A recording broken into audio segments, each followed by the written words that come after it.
Okay, last skill I'm going to cover from section 5.6. What we're going to do next is if I give you a slope and the y-intercept, in some way or another, I want you to write the equation. So the first way that can happen is I'll just tell it to you. I'll say maybe the slope is -2 and the y-intercept is, let's say, 3/5. It really doesn't matter that it's a fraction, nothing to be scared of there. So this is actually really, really easy to do. Remember, slope-intercept form is y equals, I'll try to color code a little bit here, m, so x plus b. That's slope-intercept form. So here the m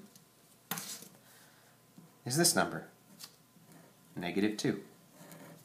The b is this number, 3/5.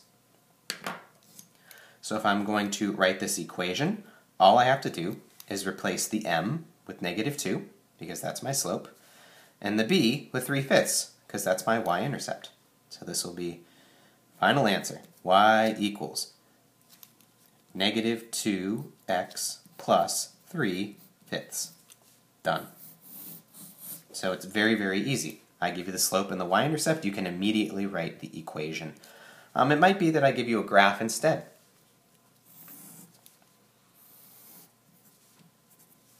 So maybe I give you a graph and it looks something like this. You see a point up here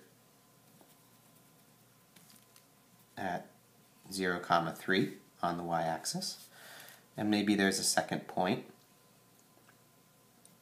at 1, 1. And we want to know the equation for the line. Well, I need two things. I need, first of all, to figure out what the slope is. So the slope, I'm moving from one point to the next, so that's down to right 1. So -2 plus 1. So my slope, m, is -2 over 1, which I'll just write as -2. My b is right here, 3. So quickly from my graph, I can identify where I begin, because I was given the y-intercept 3, and by figuring out how I move from one point to the next, down to right 1, I can write the slope. Write the equation, that's y equals -2x plus 3. And that's it. There are other types of problems here. I don't always have to give you the slope and the y-intercept. It might be just the slope and a second point. And there are many ways to show you how to do that problem. And I'm actually going to do that problem by showing you some of the skills from section 5.8.